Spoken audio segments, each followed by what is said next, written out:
Hi, I'm Shiva. I'm going to be talking about our tool Groot, a proactive verification tool for DNS configurations. This work is a collaboration between Ryan and Behnaz from Microsoft Research with my advisors Todd and George and me from UCLA. DNS, the domain name system, as most of us are aware, allows users to connect to online services through user-friendly domain names by translating them to IP addresses.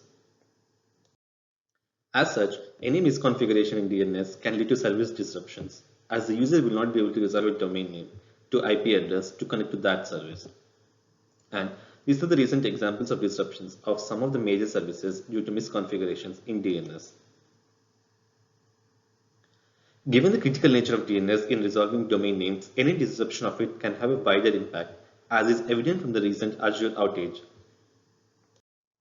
Microsoft Azure suffered a global outage due to DNS as some of their users were unable to resolve names related to database and storage.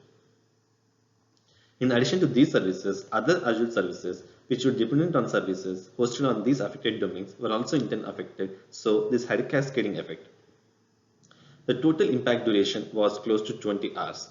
And you'll be surprised to know what led to such a catastrophic event. It was just a one line of incorrect configuration change during server migration. To know why this could have happened, let's take a look at the current practices to manage DNS configurations. The general and easy approach used today to check for DNS correctness is black box testing.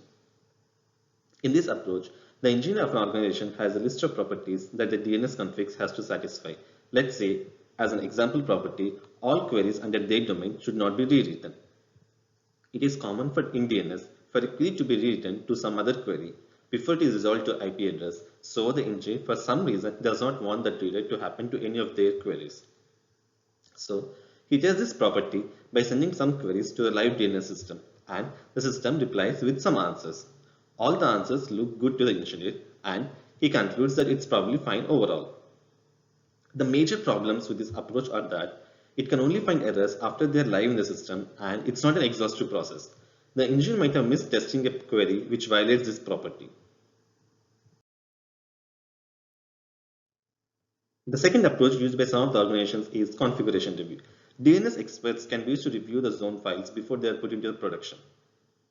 The drawbacks with this approach are that it's not an automated process and is prone to human errors. So what would be an ideal situation and what would be an ideal tool to manage DNS configurations? The ideal situation would be a verification tool that can take the configs and properties as input and certify either that the property holds or provide inputs that violate the property. But there is no such verification tool that exists today for DNS configurations. As our contribution, we present Groot, a first proactive verification tool for DNS configurations.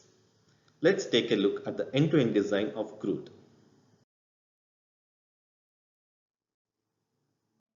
Groot takes as input the configurations, which are known as zone files in DNS terminology, and a property of interest to the user. A simple property could be that a particular domain name, like let's say ucla.edu, has to always resort to this particular IP address.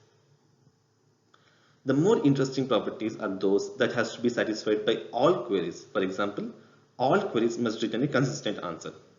It is common in DNS that the same information is provided by multiple servers for redundancy and availability reasons.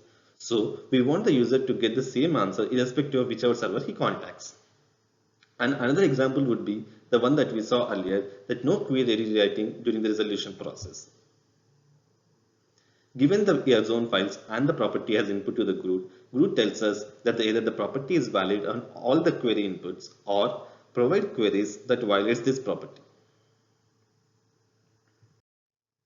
And a way to verify if a property holds is by enumerating all the queries possible and checking the property for each query. A query in the DNS system is a domain name like edu and a type like A for IP record, T for TXT for text record. But there are so many queries to enumerate, as a query can be up to 254 characters and there are 10 to 15 types. So how does Groot check the properties efficiently? For that, let's take a look at the Groot internals. Groot first takes the zone files and constructs a graph which we call label graph, which is basically the union of all the domain names found in the zone files represented as a tree. And We also add some extra nodes and edges to account for special cases. Groot uses this label graph to generate query equivalence classes. And query equivalence class is a set of queries that are treated the same at each server. Broadly speaking, the equivalence class is a set of queries that have the same behavior in the DNS. And each equivalence class is represented by a symbolic query. So an equivalence class is a set of queries and a symbolic query is like a representative of this whole equivalence class. And these symbolic queries are executed symbolically. Our symbolic execution algorithm builds an interpretation graph for each equivalence class representing all non-deterministic execution traces that are possible in DNS for that equivalence class using our formal resolution semantics. And the next step is property checking phase. A property phi is represented as some graph property. For example, all the leaf nodes have to satisfy certain criteria, or all the paths from the root to the leaf have to be not more than of length 5, and so on. And a property phi is valid in the DNS system if it is satisfied by all the interpretation graphs. To summarize our contributions, we present Groot, a first verification tool for DNS zone files to verify if a property of interest holds for all possible DNS queries. We also provide an algorithm to generate query equivalence classes to cover all possible queries for scalable analysis. We are also the first to present a formal model of DNS resolution that we developed from RFCs for automating zone file review. We also show a way to symbolically execute the equivalence classes using our formal model for property checking. We evaluated Groot with the zone files of a large campus network, and Groot revealed 109 bugs in these zone files, ranging from delegation inconsistency to rewrite loops and so on. When applied to the zone files of a large infrastructure service provider, Groot revealed like 160k black holing cases. The reason for such high number of issues is that the infrastructure service provider employs CNAMEs very frequently, and the zone files had many dangling CNAMEs lying around, which are not cleaned up properly. And before we go into the details of label graph construction, here is an example of a zone file. Each line in a zone file is called a record, and each record has a domain name, a type, and the information associated with that type. SOA stands for Sort of Authority and is used to signify that all the other domain names in this zone file would be subdomains of EDU. So this is called an EDU zone file. Data for the SOA record consists of the people who own this zone file and version number and etc. The second record type in this zone file we see here is NS, which stands for name server, which is used to say that this EDU zone file does not have information for anything related to ucla.edu or its subdomains, but these two servers NS1 and NS2 can provide that information. A, as we know, stands for the IP record type. A server with this zone file uses this different information to answer the query it receives. To construct the label graph, we take the domain name of each record and add it to the graph. First, let's take the EDU and add it to the graph. Similarly, we would add UCLA, NS1 and NS2 to the graph. At this point, let us introduce one more zone file. From the SOA record, it is quite clear that this zone file belongs to the ucla.edu. We continue to add domain names to the label graph we have so far, and after adding bio and www to the graph looks like this. The last record is a special record. Star is a special character called wildcard that matches queries that are not matched by any of its siblings.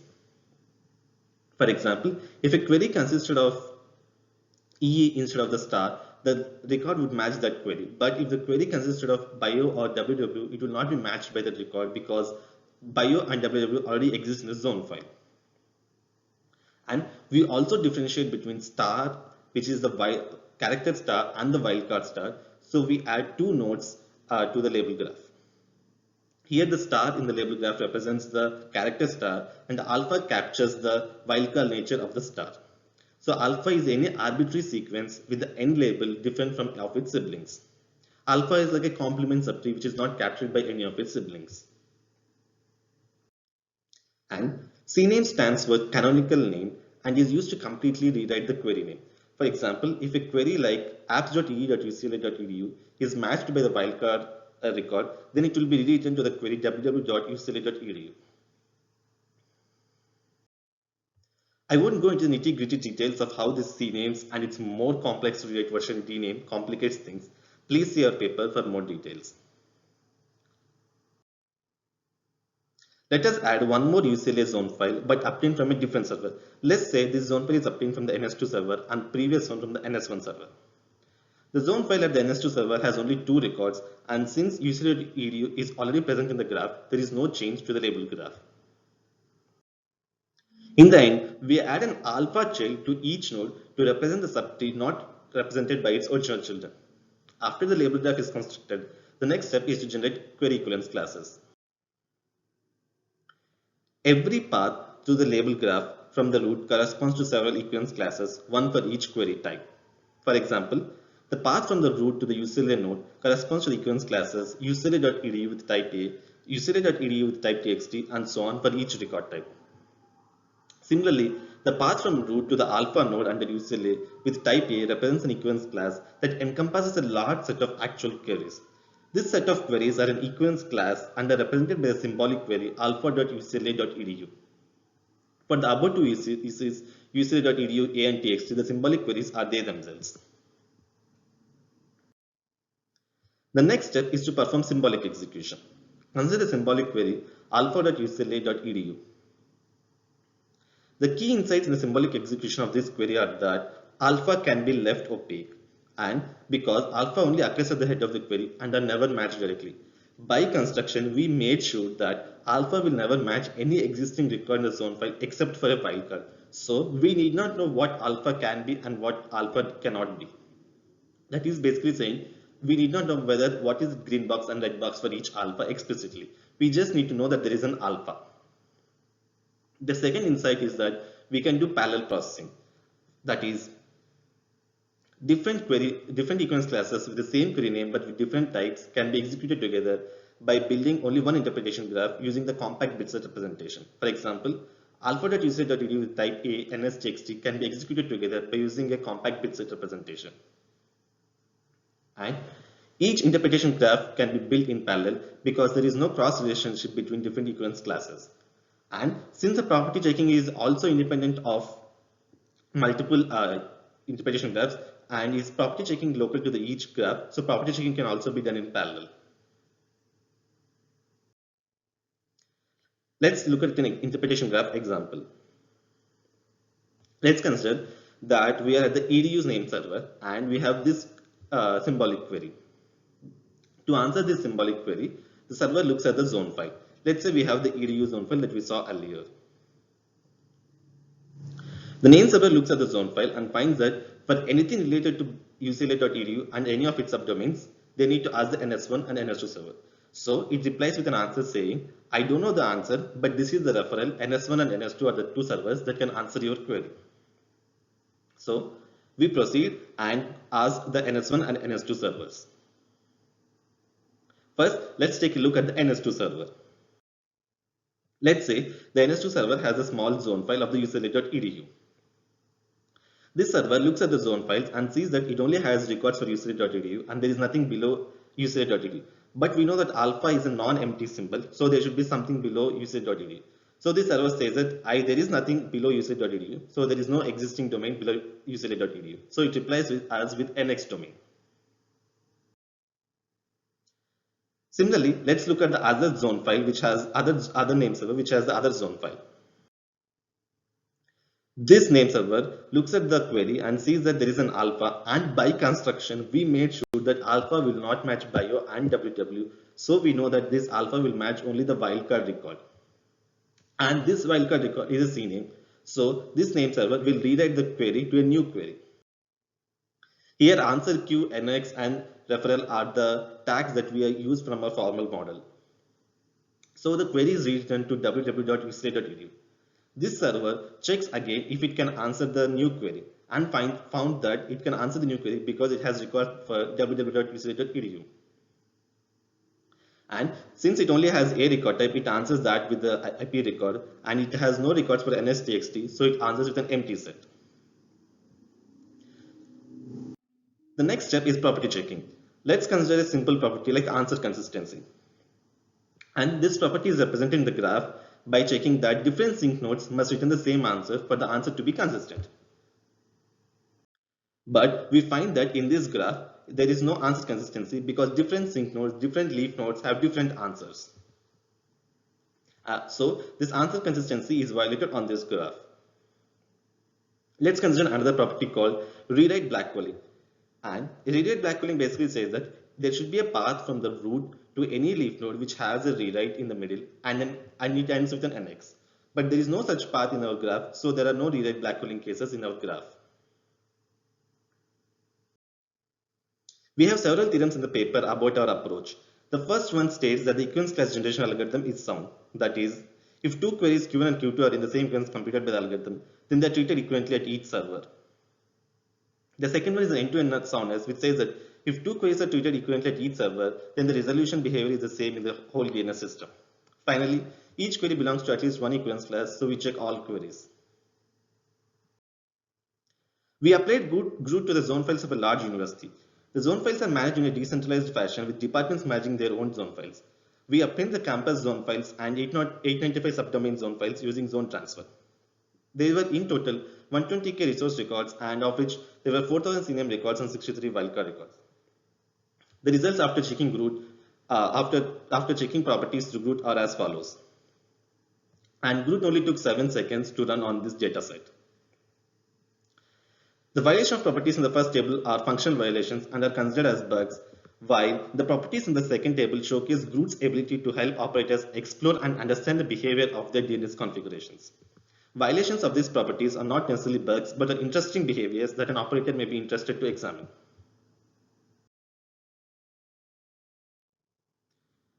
There were NS records mismatched between parent and child zone files, and some of the NS records pointed towards a web server instead of a DNS name server. These bugs affect the visibility and redundancy of the zones and also increase the query response time. When asked, the operator said that to check if a name server is working properly, they directly use the IP addresses instead of the name server, so they never caught these issues. In another case, we found out that the CNAMEs were rewriting to itself, and the operator said in a straightforward manner that this is just pure negligence. The other one is the rewrite blackwalling case, where there were 48 cases which were rewritten, and after the rewrite, the queries basically does not exist. And the operators replied that these were some of the CNAMEs that were missed during prior retirement, and another operator replied that these were somehow orphaned when they changed the source server a few years back. And when we reported all these cases, they acknowledged these errors and are in the process of cleaning up these zone files. And the interesting property for these ones is that operator can use GROOT to explore properties like the ones listed in this to understand their configs better, and GROOT guarantees that only 24 cases under campus.edu are rewritten more than twice. We also applied GROOT to the zone files of a large infrastructure service provider which has around like 3.6 million resource records, of which 3.4 are the CNAME records. And so the main property that we checked on these zone files is the rewrite blackwalling thing. And we found like 160K rewrite blackwalling cases. And this is a large number. When asked, the operator replied that it's because of incomplete decommissioning of host names that are no longer in use. So basically it was like a lot of crap flying around which has to be cleaned up. Finally, to test GROOT performance, we created zone files from the publicly available DNS census records. We ran GROOT on each of the 1.3 million second level TLDs like co.uk, and the results are shown in the graph. We found out that GROOT can scale linearly to tens of millions of records. The related work includes the testing and linking tools from both the industry and research which perform black box testing from multiple vantage points. And we saw earlier the drawbacks with these approaches. There is a large body of work on verifying the network routing layer, and researchers have proposed numerous techniques to perform such verification generally and efficiently. There are some superficial similarities between DNS and the routing, but the specific details are vastly different. For example, the packet equivalence class generation approaches like Veriflow that uses tries and atomic predicates that use binaries are not suitable for DNS because Veriflow does not support rewrites and atomic predicates is expensive with quadratic number of predicate intersections. GROOT can generate equivalence classes asymptotically faster than these approaches due to hierarchical structure of domain names. To conclude, we presented Groot, a first verification tool for DNS zone files, and we also presented a first formal model of DNS resolution semantics. And Groot can be used to find all queries that violate a given property of interest. And with Groot, we found 109 bugs in the live DNS zone files of a large campus network. And we also found 160K blackholing issues on a large infrastructure service provider zone files. And the tool is publicly available, and feel free to reach out to me on this email address. Thank you.